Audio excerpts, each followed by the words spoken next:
Have you ever stayed in a relationship out of fear of being alone? I didn't stay because I was happy. I stayed because being alone terrified me more than being unhappy. That's hard to admit, even now. From the outside, our relationship looked fine. We had history, routines, shared jokes, inside references no one else would understand. People assumed we were solid simply because we were still together. And I let them think that, because it was easier than explaining how empty things felt behind closed doors. The truth was, I had been emotionally done long before I actually left. Conversations became predictable and shallow. We talked about logistics more than feelings. When something bothered me, I told myself it wasn't worth bringing up. When she pulled away, I explained it to myself as stress, fatigue, life getting in the way. Anything but the obvious. I knew something was missing: connection, curiosity, desire. But I kept lowering the bar. I told myself that this is what long-term relationships look like. That expecting more was immature. That comfort was enough. But comfort slowly turned into quiet dread. What really kept me there wasn't love, it was fear. Fear of empty evenings. Fear of waking up alone. Fear of coming home to silence. Fear that I'd lost the ability to start over. That everyone else had figured life out while I'd somehow fallen behind. I was afraid that if I left, no one would choose me again. So I stayed. I stayed through the moments when I felt unseen. Through the growing resentment I pretended not to feel. Through the realization that I was editing myself just to keep the peace. I convinced myself that leaving would destroy her, even though I was already slowly destroying myself. There's a specific kind of loneliness you experience when you're with someone, but still feel alone. It's heavier than being single, because you can't even name it properly. You're not supposed to be lonely. You're in a relationship. So you start blaming yourself. You wonder what's wrong with you, why you feel disconnected, why you're fantasizing about a life where you don't have to explain your silence. The turning point wasn't dramatic. It happened one night when I realized I was more honest in my thoughts than I had been with her in months. I imagined what my life would look like if nothing changed, not next year, but 10 years from now. And I felt panic. Not about losing her. About losing myself completely. Leaving was brutal. I won't romanticize it. The first weeks were awful. The silence I feared so much was suddenly real. There were nights I questioned everything. Nights when I almost reached out just to feel familiar again. But slowly, something shifted. The loneliness I had been running from wasn't as unbearable as I imagined. In fact, it was quieter than the constant tension I had lived with before. There was grief, yes, but there was also relief. I started noticing how much energy I had been spending pretending. How much of myself I had minimized just to avoid being alone. Looking back, I don't think staying longer would have made leaving easier. It only would have made it harder, because the longer you stay for the wrong reason, the more you train yourself to accept less than you deserve. I've learned this the hard way. Staying out of fear doesn't protect you from loneliness. It just delays it and makes it deeper. Being alone is painful, but being with someone and still feeling alone slowly erodes your sense of self. And once you realize that, the fear loses its power. Because solitude, at least, is honest. I didn't stay because I was attached to her. I stayed because she made me feel normal. For years, I had built my sense of identity around being in a relationship. Having someone to text. Someone to sit next to at social gatherings. Someone whose name I could casually drop into conversations so I wouldn't feel exposed. Being with her filled a role. We weren't particularly close anymore. We didn't fight much either, which I once mistook for compatibility. In reality, we had simply stopped expecting anything from each other. Our days were parallel, not shared. We occupied the same space without truly inhabiting each other's lives. But when I imagined leaving, panic set in. Not the dramatic kind. The quiet, logistical fear. Who would I come home to? Who would I spend weekends with? What would people think if they knew I was single again? What if I tried dating and realized I'd forgotten how? I told myself it wasn't that bad. Plenty of couples live this way. I convinced myself that wanting more was selfish, that stability mattered more than fulfillment. I started confusing absence of conflict with health. The deeper truth was that I didn't want to face myself without a witness. Being alone meant sitting with questions I wasn't ready to answer. Was I happy? Was this the life I wanted? Had I chosen comfort over growth? So I stayed. I stayed while my feelings slowly dulled. I stayed while resentment crept in quietly.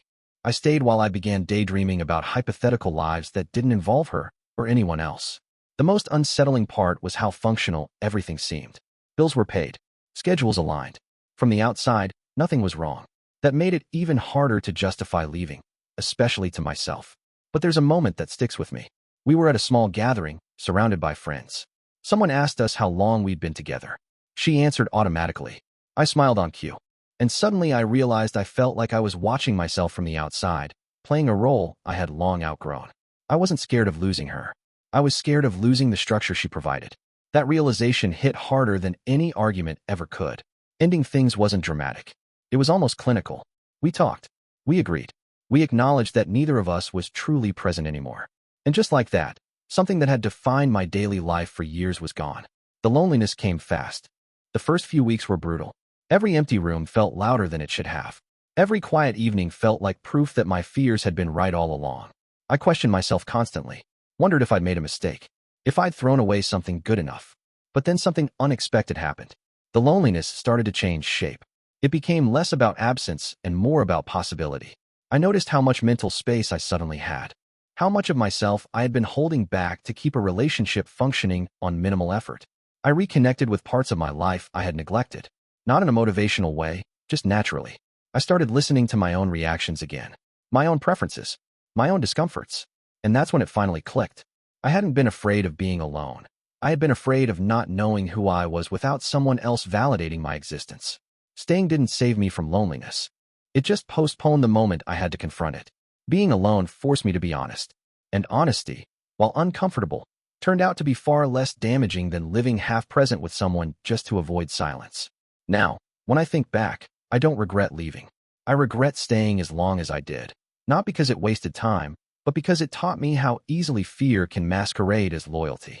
And once you see that clearly, it's very hard to ignore it again. I stayed because leaving felt like admitting failure, not just to her, but to everyone else. By the time the relationship started to feel wrong, it had already been woven into every part of my life. Our families knew each other. Friends treated us like a permanent unit. Holidays were planned years ahead. People spoke to me as if the future had already been decided for us. So when doubts crept in, they felt inconvenient, embarrassing, out of place. I told myself it was normal to feel restless sometimes. That long-term relationships weren't supposed to feel exciting. That comfort was what adults chose when they were done chasing feelings. The problem was, comfort wasn't what I felt. What I felt was pressure.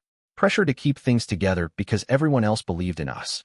Pressure to not start over when I was already past the age where society thinks you should have things figured out. Pressure to avoid the quiet judgment that comes when someone asks, "Wait, you broke up? Why?" It was easier to stay than to explain. So I stayed.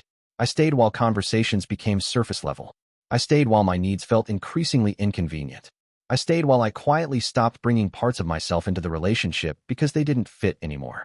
I convinced myself that leaving would make me selfish, immature, unstable, as if choosing my own happiness meant I was incapable of commitment. In reality, I was scared. Scared of the empty calendar. Scared of rebuilding a social life. Scared of dating again and realizing how much the world had changed. Scared of nights alone with my thoughts and no distraction. I didn't want to be the person starting from zero.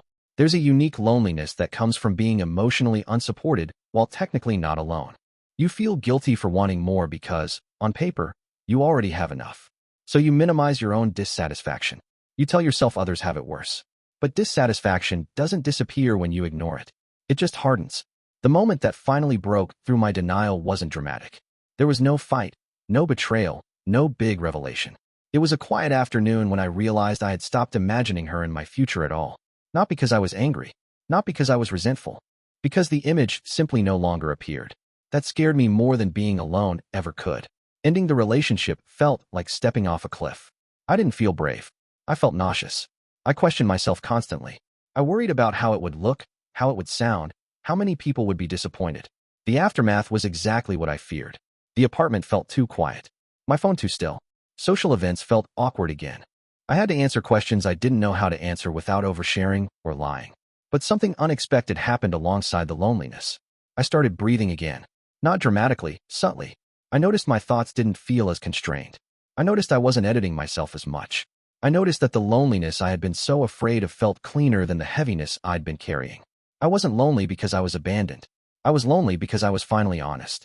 Over time, solitude stopped feeling like punishment and started feeling like space.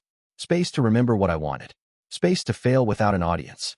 Space to rebuild a life that felt intentional instead of inherited. Looking back, I don't think I stayed because of love. I stayed because leaving would have forced me to confront who I was without a script, without approval, without an audience telling me I was doing life correctly. Fear kept me comfortable. Honesty set me free. And once you experience the difference between those two, staying out of fear becomes much harder to justify again. The decision to stay wasn't something I made once. It was something I renewed every single morning. I'd wake up, look at the ceiling, feel that familiar heaviness in my chest, and then roll toward her anyway. Not because I missed her, not because I felt close, just because starting the day alone felt harder than pretending everything was fine. We didn't hate each other. That was the problem. We functioned well enough. Shared responsibilities. Inside jokes that were old but reliable. A rhythm that didn't require effort anymore. Our relationship had stopped asking anything from us, and I mistook that for stability. The alarm would ring. Coffee, work, dinner, TV, sleep, repeat. Every now and then, a thought would break through. Is this really my life? But I'd push it aside just as quickly. Thinking too deeply felt dangerous. The fear didn't come from her. It came from the space I imagined without her. I pictured empty evenings. Weekends with no plans. That awful moment when you reach for your phone and realize there's no one to text. I wasn't scared of missing her. I was scared of facing myself without distraction. So I stayed. I stayed when conversations lost warmth. I stayed when touch became routine instead of desire. I stayed when I noticed I was more energized outside the relationship than inside it. I told myself I was being loyal, mature, realistic. But the truth was uglier. I didn't believe I could handle being alone. There was a quiet shame in that. I never said it out loud, but deep down I worried that if this relationship ended, it would mean something was wrong with me. That I wasn't enough to be chosen again. That I had already used up my chances. That fear kept me compliant. I started measuring happiness differently. Not by how fulfilled I felt, but by how much chaos I avoided. If there was no fight, no crisis, no dramatic pain, then things must be okay, right? But numbness isn't peace. It's just pain without sharp edges. The moment that finally cracked everything wasn't some big realization or emotional talk. It was painfully ordinary. I was sitting next to her, scrolling on my phone, and she laughed at something I didn't see. I looked up, smiled automatically, and felt absolutely nothing. No irritation, no affection, no sadness, just emptiness. That scared me more than loneliness ever had. Because being alone hurts, but feeling empty next to someone means you're already gone and still trapped. Ending it wasn't dramatic.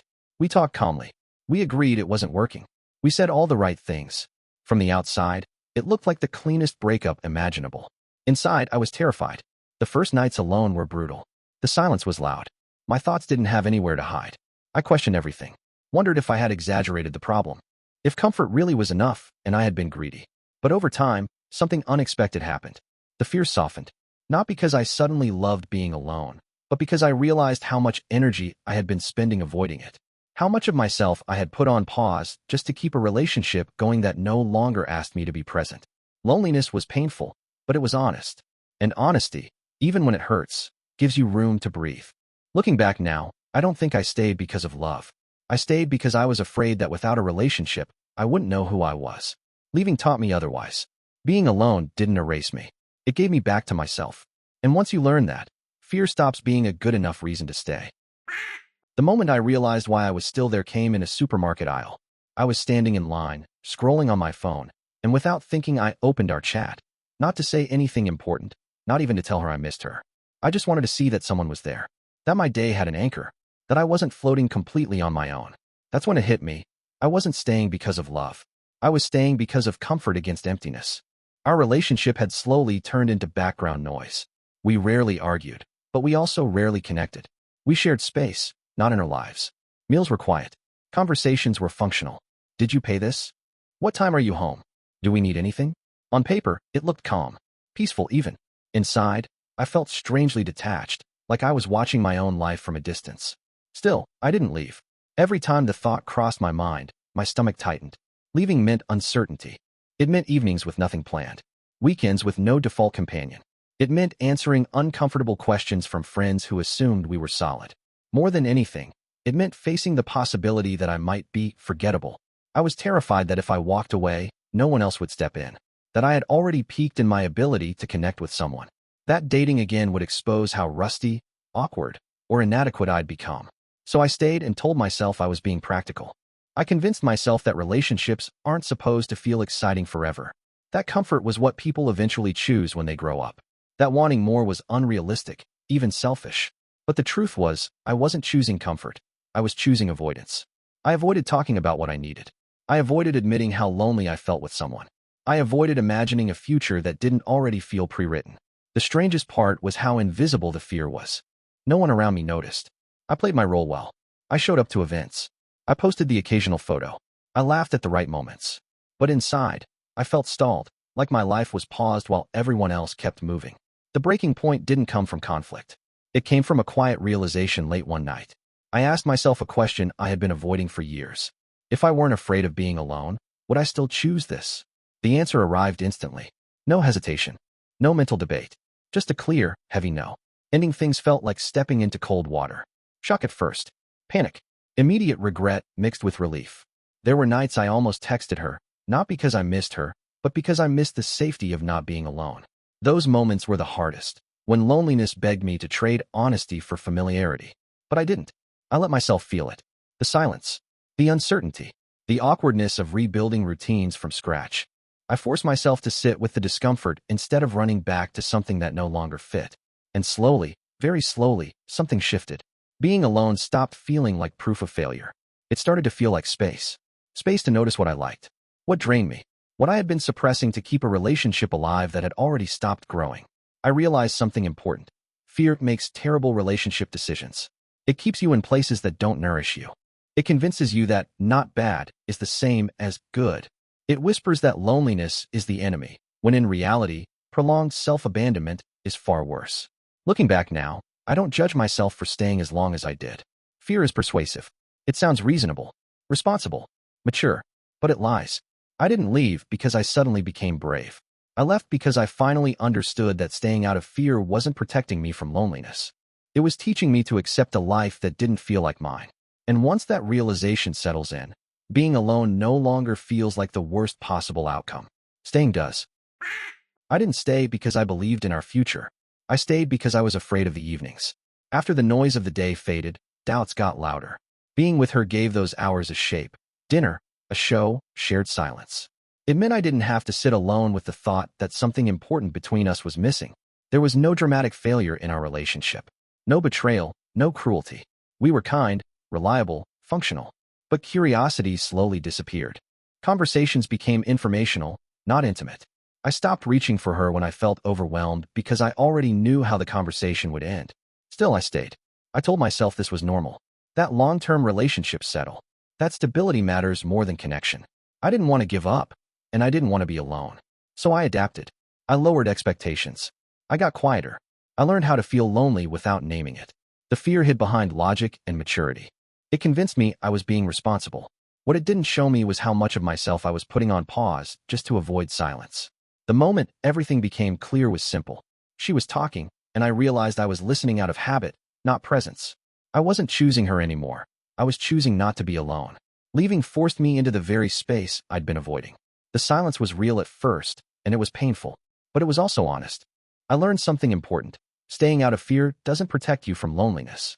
It only spreads it out over time. Being alone is hard, but staying somewhere that no longer fits slowly makes you disappear.